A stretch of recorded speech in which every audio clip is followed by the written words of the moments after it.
আসসালামু আলাইকুম, আপনাদের সবাইকে স্বাগত জানাচ্ছি এখনকার আলোচনা। আপনাদের সঙ্গে আছি আমি সিরাজুল ইসলাম। দর্শক, অনেক অনেক খবর আছে।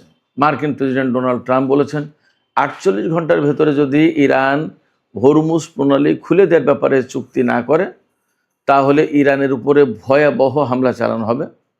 তিনি একই সাথে আশাবাদ ব্যক্ত করেছেন যে খুব শিগগিরই ইরানের সাথে একটা ফাইন সুন্দর একটা চুক্তি হচ্ছে। তিনি যে হুমকি দিলেন আবার চুক্তির কথা বললেন, আসলে কি হচ্ছে? এটা দ্বিচারিতা, দ্বিমুখী কথাবার্তা হয়ে গেল না? আমি একবার শুরুটা প্রশ্ন দিয়েই করলাম।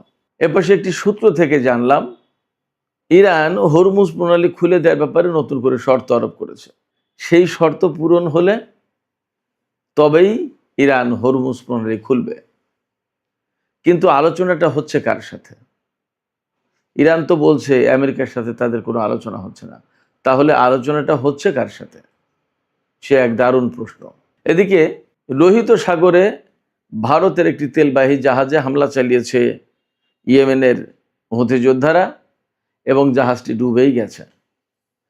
সৌদি আরবের আরেকটি তেলবাহী জাহাজে হামলা চালিয়েছে হুথিরা। তবে পাকিস্তানের জাহাজের ব্যাপারে কি হচ্ছে, তাদের কি ভূমিকা, সেটা আর একটা প্রশ্ন। এদিকে গত রাতে খবর দিয়েছিলাম সৌদি আরবের নাজরান বিমানবন্দরে হুথিরা হামলা চালিয়েছে। তার ফলো আপ হচ্ছে সেই ড্রোন হামলায় বিমানবন্দরের প্রধান যে র্যাডার সিস্টেম সেটা মারাত্মকভাবে ক্ষতিগ্রস্ত হয়েছে। বিমান ওঠানামার সমস্ত সব কিছু বন্ধ আছে। অনির্দিষ্টকালের জন্য বিমানবন্দরের কার্যক্রম বন্ধ ঘোষণা করা হয়েছে। অন্য সূত্র থেকে খবর পাওয়া যাচ্ছে সৌদি আরবের সাথে ইয়েমেনের পর্দার আড়ালে আলোচনা হচ্ছে। এই আলোচনা কিভাবে হচ্ছে? মধ্যস্থতা করছে কে? গত রাতে দুবাইয়ের জেবেল আলী শিল্প অঞ্চল সেখানে হামলা হয়েছে। অন্তত 7টা বিস্ফোরণের ঘটনা ঘটেছে। কারা এই হামলার পেছনে এখনো পরিষ্কার না। এই যে মধ্যপ্রাচ্যকে ঘিরে এত দ্বন্দ্ব, হুমকি, যুদ্ধ, সংঘাত, এর ভেতরে কিন্তু আশ্চর্যজনক একটা ঘটনা ঘটেছে। সেটি হচ্ছে তেলের দাম কমেছে। দুই ধরনের তেলের দাম, ব্রেন্ট ক্রুড এবং ওয়েস্ট টেক্সাস ইন্টারমিডিয়েট, দুই ধরনের তেলের দামই 5% কমেছে। এশিয়ার বাজারে যে সমস্ত স্টক এক্সচেঞ্জ সেখানে লাভ দিয়েছে ঊর্ধ্বমুখী। সুপ্রিয় দর্শক, এই সব বিষয় নিয়েই এখনকার আলোচনা। আশা করি আলোচনা থেকে অনেক অনেক তথ্য পাবেন এবং আলোচনা ভালোও লাগবে।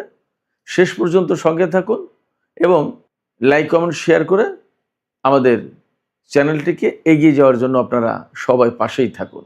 দর্শক, চলুন বিস্তারিত আলোচনা করি। প্রথমেই মহামতি ডোনাল্ড ট্রাম্পকে দিয়ে শুরু করি। তিনি 2টা বক্তব্য দিয়েছেন। একটা বক্তব্য হচ্ছে ইরান চুক্তির জন্য পাগল হয়ে গেছে, চুক্তির জন্য আমেরিকার পিছনে পিছনে ঘুরছে, এবং তিনি বর্ণনা দিচ্ছেন যে শনিবারে যে হামলা চালাতে চেয়েছিলেন সেই ব্যাপারে বলছেন যে ইরান আমাদেরকে ফোন করলো, তারা আমাদের কাছে অতি বিনয়ের সাথে, তিনি ঠিক এইভাবে বলছেন, অতি বিনয়ের সাথে আমাদেরকে অনুরোধ করলো যে একটু আলোচনা করা যায়, প্লিজ, আলোচনার সুযোগ আছে, যদি থাকে তাহলে আমরা একটা চুক্তি করতে চাই, আপনারা হামলা বন্ধ করেন। এই অনুরোধের পর আমি হামলা বন্ধ করলাম। এখন তাদের সাথে চুক্তি হবে। আগামী 48 ঘন্টার ভেতরে এই চুক্তি হয়ে যাবে। যদি চুক্তি না হয় তাহলে কিন্তু তাদের উপরে ভয়াবহ হামলা চালানো হবে। দ্বিতীয় বিশ্বযুদ্ধের পরে এত বড় হামলা আর হয়নি, এইরকম হামলা চালাবো। খেয়াল করুন, তিনি বলছেন ইরান হামলা বন্ধ করার জন্য অনুনয় বিনয় করেছেন, চুক্তির কথা বলেছেন, আবার বলছেন যে যদি চুক্তি না করে তাহলে দ্বিতীয় বিশ্বযুদ্ধের পরে সবচেয়ে বড় হামলা হবে। তাহলে কি করে ভাই? এ কথা মিলল না তো। যারা চুক্তির জন্য বা হামলা বন্ধের জন্য অনুনয় বিনয় করে তারা তো চুক্তি করে ফেলতো এতক্ষণ, তাদের কি হুমকি দেওয়া লাগে? আসলে ডোনাল্ড ট্রাম্পের কথা মিলছে না, মেলে না, কিন্তু তবু আমাদের শুনতে হয় এই কারণে যে ঘটনার এক সাইডের নায়ক বা খলনায়ক যাই বলি, ট্রাম্প তো বটেই। তিনি কি বলছেন, কি করছেন, কোন দিকে যাচ্ছেন, তার পদক্ষেপগুলো কি কি, এগুলো তো ফলো করার একটা ব্যাপার থাকেই। আফটার অল এই যুদ্ধ তো তারাই শুরু করেছে। যুদ্ধের একটা বিগ পার্ট আমেরিকা এবং ডোনাল্ড ট্রাম্প। সেক্ষেত্রে তাদের এই সমস্ত কথা, রিপিটেশন, একই কথা বারবার ঘুরিয়ে ফিরিয়ে নানান রকমের সত্য মিথ্যার মিশেল দিয়ে বাট আমাদেরকে শুনতে হয়, উপায় তো নেই, আলোচনা করতে হয় যে এই বললেন তিনি, এই হলো। তো সেক্ষেত্রে তিনি যে কথা বলছে যে 48 ঘন্টার ভিতরে চুক্তি হয়ে যাবে এবং হুমকি দিচ্ছেন, এই হুমকি যতক্ষণ পর্যন্ত বন্ধ না হবে ততক্ষণ পর্যন্ত আলোচনায় যাবে না, চুক্তি হবে না ইরান। এটা ইরানের পক্ষ থেকে বক্তব্য। গতকাল কিন্তু আমি খবর দিয়েছিলাম ইরানের বিশেষজ্ঞ পরিষদ থেকে এই ধরনের আলোচনায় যাওয়ার ব্যাপারে নিষেধ করা হয়েছে। ইরানের পক্ষ থেকে এখনো কোনো আমেরিকার সাথে আলোচনার ব্যাপারে কোনো বক্তব্য দেওয়া হয়নি। এবং এই আলোচনার যে ব্যাপারটা, ডোনাল্ড ট্রাম্প এমনভাবে কথা বলছে, মার্কিন পররাষ্ট্রমন্ত্রী মার্কো রুবিও এমনভাবে কথা বলছে, মার্কিন অর্থমন্ত্রী বেসেন্ট এমনভাবে কথা বলছে, মনে হচ্ছে যেন চুক্তি হয়ে যাচ্ছে, আলোচনা হচ্ছে, দুই পক্ষ কাতারে বা পাকিস্তানে বা দুবাইয়ে কোথাও না কোথাও বসে গেছে, ব্যাপক আলোচনা চলছে, এরকম মনে হচ্ছে। কিন্তু ইরানের দিকে তাকালে একেবারে টোটালি অফ, কিছুই নেই। তারা বলছে যে এই আলোচনা হচ্ছে ওমানের সাথে আমাদের, এবং এটা সম্পূর্ণভাবে ওমানের সাথে আমাদের এই হরমুজ প্রণালী আমরা কিভাবে ব্যবহার করব, ভাগ করব, এই বিষয়টা নিয়ে আমেরিকার সাথে কোনো সম্পর্ক নেই। তবে আমি এই সমস্ত ঘাটাঘাটি করে যা শেষমেশ পেলাম সেটা হচ্ছে এরকম যে কাতার, পাকিস্তান, সৌদি আরব এরা হয়তো মিলে আমেরিকাকে বাদ রেখেই ইরানের সাথে একটা আলোচনা করছে। হয়তো সেখানে আমেরিকার মতামত তাদের কাছে আছে যে তারা কি কি নিয়ে কথা বলতে চায়, কোনভাবে কথা বলে তাদের সন্তুষ্টি আসবে, ইত্যাদি ইত্যাদি। বাট ইরান আমেরিকার সাথে কোনো আলোচনায় যে নেই এটা মোটামুটি পরিষ্কার। তো এই যে আলোচনা চলছে বলে আমি যা বুঝলাম, কারণ হরমুজ প্রণালী তো খুলতে হবে, আজ হোক কাল হোক, কোন ফর্মুলায় খুলবে? এখানে এই হরমুজ প্রণালী ব্যবহার করে তো কাতার তার তেল গ্যাস রপ্তানি করে, কুয়েত, বাহরাইন, সৌদি, ইরাক, সংযুক্ত আরব আমিরাত সবাই। সেক্ষেত্রে হরমুজ প্রণালী তো এই আঞ্চলিক দেশগুলোর জন্য খোলা প্রয়োজন। হয়তো তারা মিলে আলোচনা করছে, সেখানে ইরান শর্ত দিয়েছে। আমি আপনাদেরকে 4টা শর্ত জানাচ্ছি, খুব ইন্টারেস্টিং। হরমুজ প্রণালী এলাকা থেকে আমেরিকার নৌ অবরোধ ইমিডিয়েটলি, খুবই দ্রুত তুলে নিতে হবে, নাম্বার 1। নাম্বার 2, ইরানের তেল, গ্যাস এবং তেলজাত পণ্য যে রপ্তানি করে এটার উপরে আমেরিকার যে নিষেধাজ্ঞা আছে সেই নিষেধাজ্ঞা তুলে নিতে হবে। 3 হচ্ছে হরমুজ প্রণালী দিয়ে যে সমস্ত জাহাজ চলাচল করবে তাদের উপর থেকে ফি আদায় করবে, সে যে নামেই হোক না কেন, এই ফি আদায় করবে ইরান এবং এটা বৈধ বলে মেনে নিতে হবে। নাম্বার 4, হরমুজ প্রণালী দিয়ে পারস্য উপসাগরের যে সমস্ত জাহাজ প্রবেশ করবে, ঢুকবে, সেই সমস্ত জাহাজের উপরে পূর্ণ কন্ট্রোল থাকবে ইরানের, অর্থাৎ কোনটা যাবে, কোনটা ঢুকতে পারবে, কোনটা ঢুকতে পারবে না, এটা ইরান ঠিক করবে। আর যে সমস্ত জাহাজ পারস্য উপসাগর থেকে বের হবে তাদের উপরেও অবজারভেশন চালাতে পারবে, তাদের দেখভাল করবে বা তাদের উপর পর্যবেক্ষণ চালাতে পারবে ইরান। এই 4টা শর্ত মেনে নিতে হবে, তাহলে ইরান হরমুজ প্রণালী খুলে দেবে। এখন এই বিষয়গুলো এই যারা আলোচনা করছে, মধ্যপ্রাচ্যের উপসাগরীয় অঞ্চলের দেশের যে সমস্ত নেতারা আলোচনা করছে, হয়তো তারা মেনে নিতে বাধ্য হবে, উপায় তো নেই। তা না হলে তো হরমুজ প্রণালী খুলছে না এবং তাদের ব্যবসা বাণিজ্য সমস্ত সবকিছু শেষ।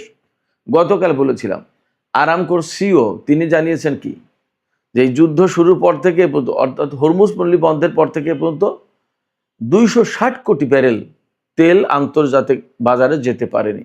এখন পরিস্থিতি আরও খারাপ। আমি একটু আগেই বলেছি যে ইয়েমেনের হুতিরা বাব আল মানদেব প্রণালী এবং লোহিত সাগরে যেটা অবরোধ আরোপ করেছে, যে সেখান থেকে সৌদি আরবের কোনো জাহাজ যেতে আসতে পারবে না, সৌদি বন্দর থেকে কোনো জাহাজ তেল নিয়ে বের হতে পারবে না, বাব আল মানদেব প্রণালীতে যেতে পারবে না। এই অবরোধের আওতায় এ পর্যন্ত 8টি জাহাজে তারা হামলা চালিয়েছে, 29টি জাহাজ ফিরিয়ে দিয়েছে যে যেতে পারবে না, পিছাও।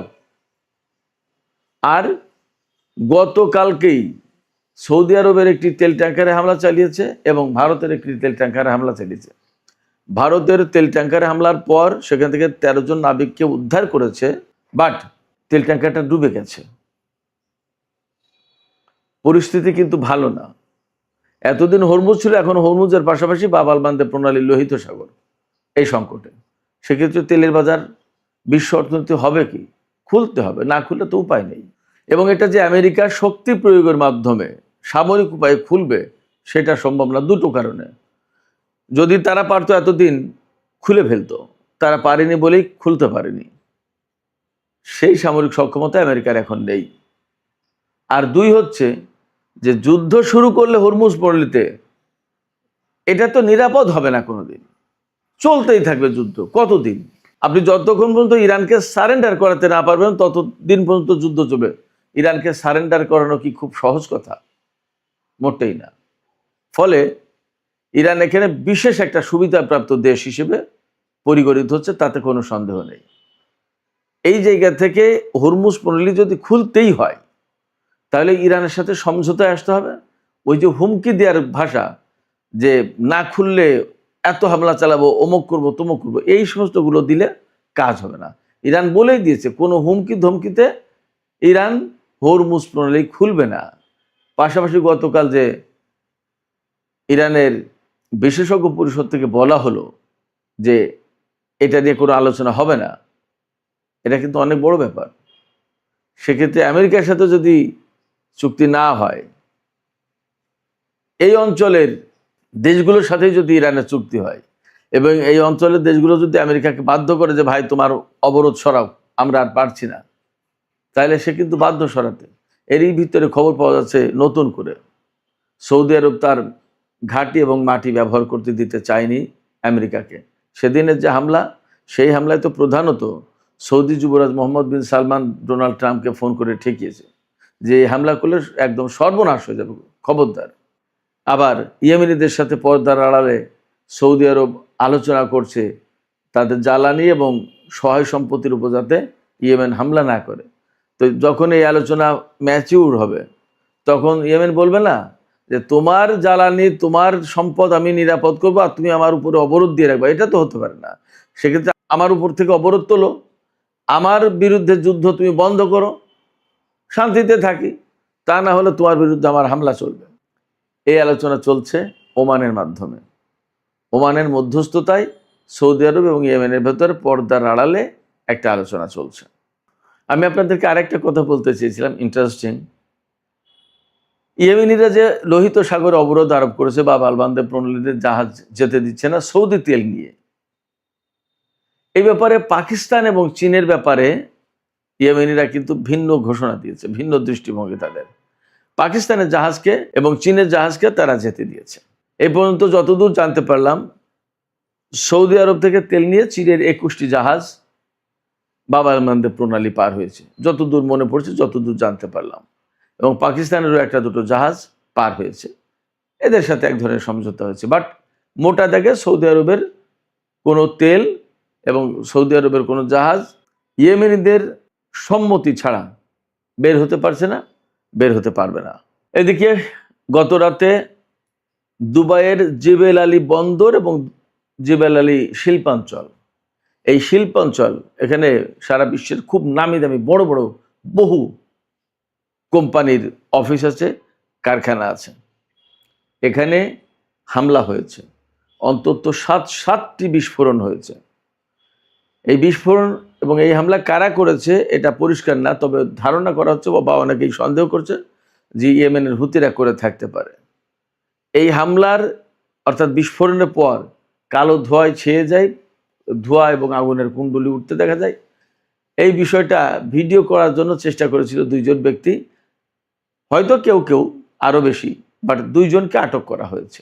ডোনাল্ড ট্রাম্পের হুমকি নিয়ে আমি আরেকটু কথা বলি। ডোনাল্ড ট্রাম্প যখন ইরানের বিরুদ্ধে হামলা চালানোর ব্যাপারে ব্যাপক হুমকি দিচ্ছেন যে যদি চুক্তি না করে তাহলে ইরানকে একেবারে ধ্বংস করে দেওয়া হবে। খুব বাস্তব কথা হচ্ছে কি জানেন, আমেরিকার আসলে সেই সক্ষমতা এখন নেই।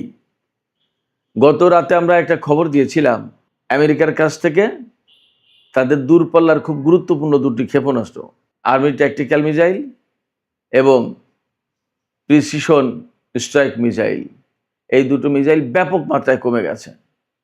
কিন্তু আজকে তার ফলো আপ রিপোর্ট কি জানেন? সিএনএন বলছে, সিএনএন কিন্তু আমেরিকার খুবই প্রভাবশালী একটি পত্রিকা, শুধু সিএনএন না, আরও অনেক পত্রপত্রিকা এবং গণমাধ্যম টেলিভিশন চ্যানেল বলছে যে আমেরিকার হাতে শুধু ওই দুটো ট্যাকটিক্যাল মিসাইল এবং প্রিসিশন স্ট্রাইক মিসাইল, এই দুটো শেষ হয়নি, থার্ড 80% শেষ, পেট্রিয়ট অর্ধেকের বেশি শেষ। আমেরিকার হাতে যুদ্ধের আগে 400 সামথিং থার্ড ক্ষেপণাস্ত্র ছিল, তার 80% শেষ হয়ে গেলে আর কয়টা আছে? পেট্রিয়ট 2000 সামথিং ছিল, তার অর্ধেকের বেশি শেষ হয়ে গেছে। আর ওই যে দুই রকম আর্মি ট্যাকটিক্যাল মিসাইল এবং প্রিসিশন স্ট্রাইক মিসাইল, যেটা এই দুটো তো প্রায় শেষের পথে। আরও অনেক, আরও কয়েকদিন আগে আমি একটা খবর দিয়েছিলাম যে ভারত মহাসাগরে অবস্থিত মার্কিন জাহাজ থেকে ক্ষেপণাস্ত্র ছোড়ার মতো ক্ষেপণাস্ত্র নেই। মধ্যপ্রাচ্যে বিভিন্ন জায়গায় যে হামলা হচ্ছে, সেই সব জায়গায় কিন্তু কোনো ডিফেন্স সিস্টেম নেই। যা টুকিটাকি ছিল সেগুলো তুলে নিয়ে চলে গেছে। মধ্যপ্রাচ্য মোটামুটি মুক্ত এখন ডিফেন্স সিস্টেম থেকে বলা যায়। এই অবস্থায় যদি আমেরিকা ইরানের উপর হামলা চালায়, তাহলে ইরান যে পাল্টা হামলা চালাবে, সেই হামলা ঠেকানোর মতো অবস্থা তাদের নেই। যার কারণে মার্কিন সামরিক বাহিনী প্রচণ্ড বিরোধিতা করেছে ডোনাল্ড ট্রাম্পকে, যে না স্যার, এই হামলা চালানো যাবে না, এই হামলা হলে ভয়ঙ্কর ক্ষতি হবে, ঠেকাবো কি দিয়ে? শুধু তাই না, মজার ব্যাপার হচ্ছে যে এই যুদ্ধকে কেন্দ্র করে 28শে ফেব্রুয়ারি যে যুদ্ধ শুরু হলো, সেই থেকে এই পর্যন্ত বহু সংখ্যক মার্কিন জেনারেল, কর্নেল, মেজর জেনারেল, বিভিন্ন পর্যায়ের বহু সংখ্যক সেনা কর্মকর্তাকে বহিষ্কার করা হয়েছে, পদত্যাগ করতে বাধ্য করা হয়েছে। কেউ এমনি পদত্যাগ করে চলে গেছে এই যুদ্ধকে কেন্দ্র করে, মানে বিশৃঙ্খলা, মিসম্যানেজমেন্টের কারণে। যুদ্ধ করে তো সামরিক বাহিনী, তাদের একটা সিস্টেম আছে। না যুদ্ধমন্ত্রী পিট হেগসেথ, না প্রেসিডেন্ট ডোনাল্ড ট্রাম্প, দুইজনের কেউই তো যুদ্ধ পরিচালনার অভিজ্ঞতা রাখে না, দক্ষতা রাখে না। ডোনাল্ড ট্রাম্প যুদ্ধ যেভাবে পরিচালনা করছে, সেটা হচ্ছে তার মনে যখন যা আসছে সেটা তিনি তাই করছেন। জেনারেলরা পাগল হয়ে যাচ্ছে যে কখন কোন অর্ডার দিয়ে বসে কিভাবে কি করব। সামরিক বাহিনীর যারা কমান্ডার, যারা জেনারেল, যারা বিভিন্ন পর্যায়ের নেতৃত্বে আছে, তারা তো জানে যে যুদ্ধের পলিসি থাকে, কিছু যুদ্ধের সিস্টেম থাকে, কোনটার পর কোনটা কিভাবে কি। ডোনাল্ড ট্রাম্প সমস্ত না, জাস্ট কমান্ড করেন এবং সেটা বাস্তবায়ন করতে বলেন। এটা কি সম্ভব? যার কারণে আমেরিকার বহু সংখ্যক সেনা কর্মকর্তা, এটা আমার কথা না, এক্সিওস আছে, ওয়াল স্ট্রিট জার্নাল আছে, অনেক পত্রিকা আছে, পদত্যাগ করেছে। তাদের অনেককে বহিষ্কার করা হয়েছে, অনেককে জোর করে পদত্যাগ করতে বাধ্য করা হয়েছে।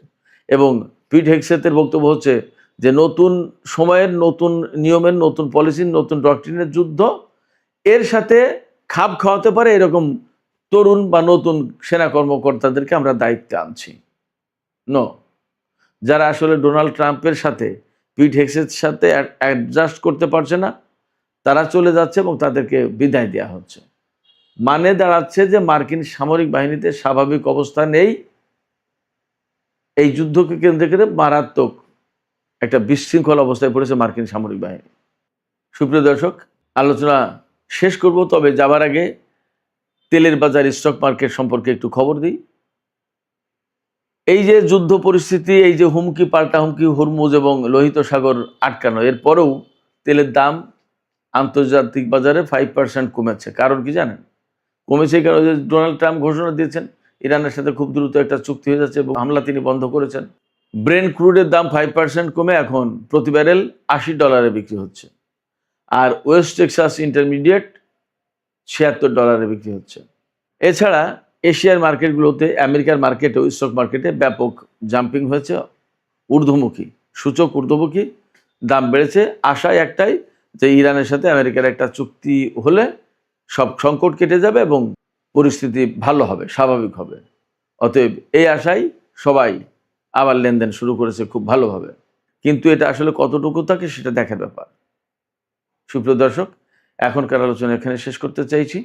যাবার আগে আপনাদের কাছে জানতে চাই যে ইরানের সাথে আমেরিকার যে চুক্তির কথা শোনা যাচ্ছে, আসলে কি এটা আমেরিকাকে বাদ দিয়ে আঞ্চলিক দেশগুলোর সাথে ইরানের একটা চুক্তি হতে পারে, যার প্রেক্ষাপটে হয়তো আমেরিকা বিনা যুদ্ধে এখান থেকে সরে গেল, আবার হরমুজও খুললো, এই রকমের কোনো একটা ডিপ্লোমেসি হতে পারে বলে মনে হচ্ছে আপনাদের? আপনাদের মতামত কমেন্টে জানাতে পারেন। আর ভিডিও ভালো লাগলে লাইক, কমেন্ট, শেয়ার করবেন এবং চ্যানেলটি সাবস্ক্রাইব করে সাথেই থাকবেন।